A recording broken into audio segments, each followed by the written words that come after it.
रोरा सब खाती आज हम लेके आयल बनी बहुत ही फेमस और यूपी बिहार के प्रसिद्ध कटहल के सब्जी। बहुत ही स्वादिष्ट और बहुत ही टेस्टी सा ये सब्जी आप सब जरूर ट्राई करी। नमस्कार दोस्तों, हम हैं एकता और भोजपुरिया स्वादिष्ट रसोई में रोरा सब लोग के बहुत बहुत स्वागत करतनी।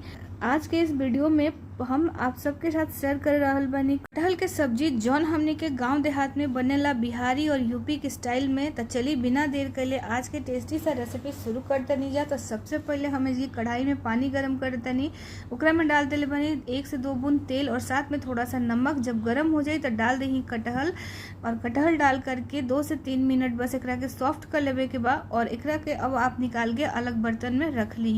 तो इसके हम सारा कटहल के निकाल करके अलग बर्तन में रख देता और ये पानी बाचल बनो पानी के यूज नहीं करे के, पानी हमनी के फेंक देव जा। वापस हम यह कढ़ाई के यूज करब, एकरा में डाल देव सरसों के तेल। इसके हम डाल देंगे सरसों के तेल 3 से 4 चम्मच के करीब। और सरसों के रेसिपी क्या आप बनाई सरसों के तेल में ही, दूसरा तेल के यूज़ मत करब, एकरा से बहुत ही अच्छा टेस्ट आवेला। अब हम इनमें कटहल डाल के फ्राई कर ले। तो सारा कटहल हम डाल देले बनी, अगर आप चाहें तो 2-3 कटहल डाल करके थोड़ा थोड़ा फ्राई करके भी निकाल सकेनी। हम इसकी सारा कटहल डाल देता नहीं और हम एकरा के अच्छे से भूज ले और अच्छे से चलाई मिला ली। और ओकरा बाद एकरा में डाल दी हल्दी और नमक, थोड़ा थोड़ा डाले के बाद हल्दी थोड़ा सा डाली, साथ ही में थोड़ा सा नमक भी डाल करके अच्छे से फ्राई करी जब तक कि गोल्डन अच्छा कलर ना आ जाओ। तो 2 से 3 मिनट में गैस की फ्लेम रखी मीडियम टू स्लो और बहुत ही अच्छे से करके फ्राई करी। इसकी देख सके नहीं कटहल के कलर ऑलमोस्ट चेंज हो गया बा, तब आप एकरा के अलग सेपरेट कर ली। और वापस से हम यह कढ़ाई के यूज़ करब, हम कढ़ाई चेंज ना करब।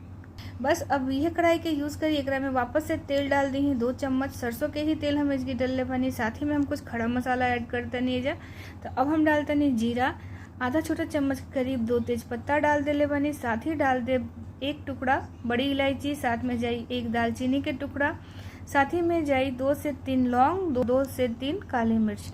बस सब डाल दी और हल्का से मिला ली। और एक साथ हम एकरा में 4 मीडियम साइज के प्याज लंबा स्लाइस में कट करके में डाल देता नहीं, लंबा लच्छादार प्याज काट के डाल दी। और प्याज के हमरा सॉफ्ट कर लेवे के बाद अच्छे से फ्राई करके मीडियम टू स्लो फ्लेम पर ही रखी गैस के और अच्छे से फ्राई करी। और जब प्याज के कलर चेंज हो जाए तब आप एकरा में डाल दी अदरक लहसुन के पेस्ट 1.5 चम्मच के करीब और अच्छे से फिर मिलाई। उनकी हमारी कटहल अदरक लहसुन के कच्चापन जो रहेला ना 1.5 मिनट में अच्छे से निकल जाए। और साथ ही में डाल दी हैं 2 से 3 हरी मिर्च, वापस से मिला ली और एक साथ डाल दी 2 टमाटर लंबा काट के। अगर आप चाहें तो टमाटर के पीस के डाल सके, नहीं प्यूरी बना के हम इसकी लंबा स्लाइस में काट के ले ले बनी टमाटर। और अब एकरा में डाल देता नहीं और फिर हम एकरा के अच्छी तरह से मिला ले। करीबन हमरा एकरा के 2 से 3 मिनट अच्छे से मिक्स करे के बाद टमाटर सॉफ्ट कर लेवे के बाद, अगर आपके टमाटर नहीं सॉफ्ट होकर तो एकरा के ढक करके सॉफ्ट कर ली ही गैस के स्लो करके। तो इसके हम गैस के स्लो करके ढक देते नहीं और 2 से 3 मिनट के बाद जब हम ढक्कन हटाते हैं तो देख सके नहीं आप टमाटर बहुत ही अच्छा से सॉफ्ट हो गई बा। बस वापस एकरा के मिलाई और थोड़ा सा काट दी ही मसाला के, ऐसे छोलनी से हमने के काटब जाना तो मसाला बहुत ही अच्छे से आपस में मिल जाये। ये तरी काट करके आप मिला लेवे के बाद और जब ये मिल जाए ना तब हम एकरा में कुछ सूखा मसाला ऐड कर दे। सबसे पहले हम डाल देता नहीं हल्दी पाउडर आधा छोटा चम्मच के करीब, साथ में हम डालते नहीं तीखा वाला लाल मिर्च आधा छोटा चम्मच, साथ में डाल दी नमक स्वाद अनुसार। एक साथ जाई इसकी धनिया काश्मीरी लाल मिर्च 1 चम्मच के करीब। और अब हम डालते नहीं धनिया पाउडर 1 चम्मच, साथ में डाल दी काली मिर्च के पाउडर और साथ ही में जीरा के पाउडर भी डाल दी आधा छोटा चम्मच। और अब हम डालते नहीं हींग आधा चम्मच। एकरा के आप अच्छे से मिला ली और बहुत ही अच्छे से फ्राई करे के बाद अगर आप लोग के लागत है कि मसाला जल जाए नीचे से तब आप एकरा में थोड़ा सा पानी ऐड कर सके, नहीं थोड़ा सा बिल्कुल 4 से 5 चम्मच पानी डाल दी और फिर एकरा के फ्राई करी। तो हम इसकी पानी डाल करके एकरा के फ्राई करते नहीं और गैस के फ्लेम कर दी बिल्कुल स्लो। और मसाला के बहुत ही अच्छी तरह से भूजे के बाद, मसाला के भूजल बहुत ज़रूरी बा, नहीं तो हमने के जो सब्जी में जो टेस्ट चाहिए ना वो टेस्ट ना आई। और जो इतना प्याज और टमाटर जो दिखाई देता वो बिल्कुल अच्छे से मेल्ट हो जाए, एकदम बिल्कुल दिखाई भी ना देवे के चाहिए।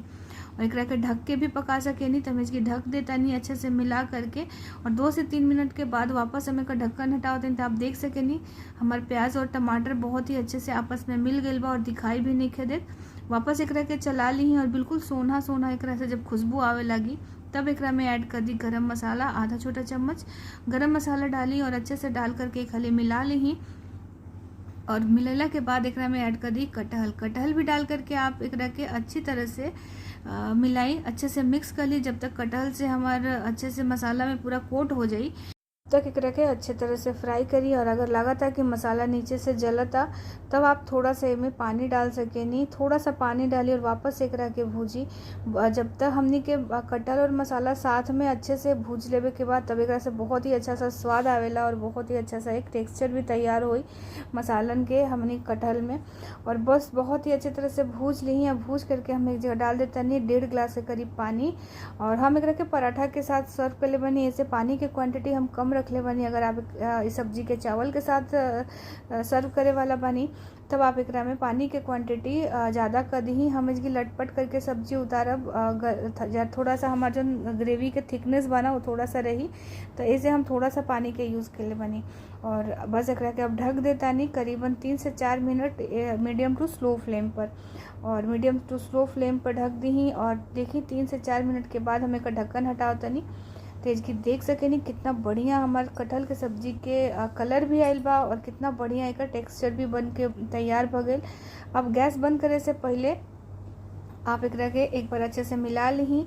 और इसके हम डाल देते हैं चिकन मसाला, आधा छोटा चम्मच के करीब, आधा छोटा चम्मच डाल दी चिकन मसाला। और अगर चाहें तो इसकी आप गरम मसाला के भी यूज़ कर सकें चिकन मसाला स्किप करके। और फिर डाल दी बारीक कटल हरा धनिया डाल करके अच्छे से मिलाई और गैस के बंद करिए। गर्मा गर्म कटहल के सब्जी के आप सर्व कर सकें। तो हमारे इसकी कटहल की सब्जी बन के तैयार हो गई बा। आप ट्राई करी जा और थोड़ा सबके अगर पसंद आयल हो तो लाइक कर देव जा, साथ ही साथ में कमेंट भी करब जा कि आप कटहल की सब्जी कैसे बनावे और अच्छा लागल हो तो अपना फ्रेंड और फैमिली मेम्बर के साथ जरूर शेयर करब।